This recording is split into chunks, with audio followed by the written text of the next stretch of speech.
पिछले 4 साल से मैंने इतनी मेहनत की है, ना तो मेरा गुर्दा है ना मेरा पित्ता है, मेरी ओपन सर्जरी हुई थी, मतलब इन सब के बावजूद मैंने खड़े होके काम किया है, दिन रात मेहनत की है। अपने ही घर में जहाँ मैंने पैसे दे दिए हैं वहाँ रहने के लिए मुझे डराया जा रहा है, धमकाया जा रहा है। मुझे बताएं मैं कहाँ जाऊँ। प्रॉपर इसके साइन अंगूठे हुए हैं जिसमें इसने, देखें आपके सामने है, ये देखें। अगर आप मेरी वीडियो गौर से देखें तो उसमें कितने सारे गवाह बैठे हुए हैं, लेकिन जब ऐसा वक्त आया तो सारे भाग गए। थोड़े ही दिन गुजरते हैं कि मेरे हाथ में ये 2.5 लाख का बिल आ जाता है। मतलब मैंने तो कोई मीटर लगवाया ही नहीं। एसडीओ को पकड़े जाके कि एसडीओ ने बगैर मेरे सिग्नेचर के, बगैर मुझे देखे ये कैसे मीटर पास करती। पुलिस स्टेशन वाले एक बात ही नहीं सुन रहे, उल्टा उन्होंने मेरे पे केस करवा दिया कि जी ये रजिस्ट्री मैंने खुद बनवाई है। अब आप मुझे बताएं कि उसकी रजिस्ट्री है, उसके साइन अंगूठे हैं, उसका सारा ये फोन नंबर, हर चीज, मैं ये कैसे खुद से बना सकती हूँ। 4 महीने अपने ही घर में रहे, फिर एक दिन पता चला ये घर तो हमारा है ही नहीं। ये कहानी है एक ऐसी मेहनती खातून की जिसने अपनी पूरी जिंदगी की जमा पूंजी लगाकर एक घर खरीदा, मगर चंद ही महीनों बाद उसे पता चला कि वो घर दरहकीकत उसका है ही नहीं। ये सिर्फ एक माली नुकसान नहीं था, बल्कि उसके ख्वाबों, उम्मीदों और सुकून का भी नुकसान था।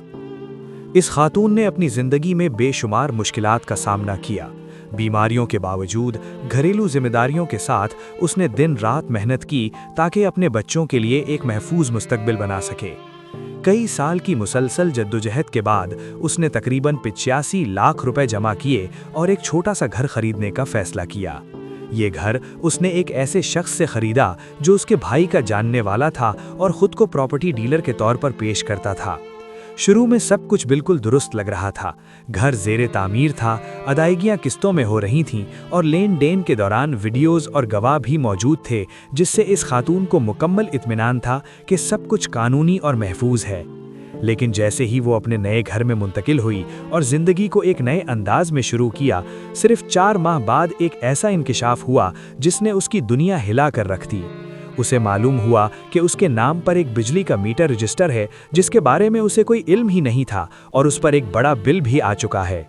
मज़ीद तहकीक करने पर यह बात सामने आई कि उसके शनाख्ती कार्ड की मालूमात किसी और मकसद के लिए इस्तेमाल की गई थीं और बग़ैर उसकी बाकायदा इजाज़त के मीटर जारी कर दिया गया।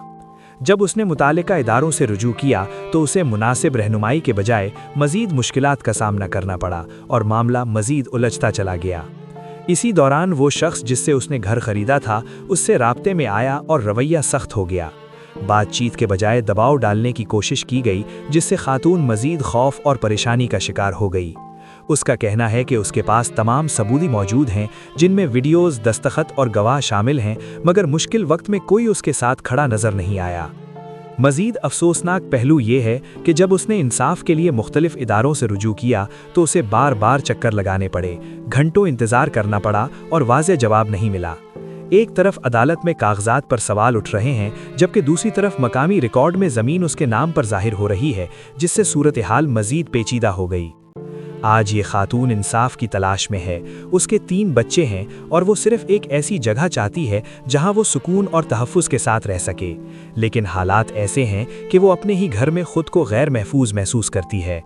ये कहानी सिर्फ एक फ़र्द की नहीं, बल्कि एक बड़े मसले की निशानदही करती है। ये सवाल उठाती है कि क्या एक आम इंसान के लिए अपनी मेहनत की कमाई से घर खरीदना वाकई महफूज है, और अगर ऐसे हालात पेश आएं तो एक आम शहरी को इंसाफ कैसे और कहां से मिल सकता है।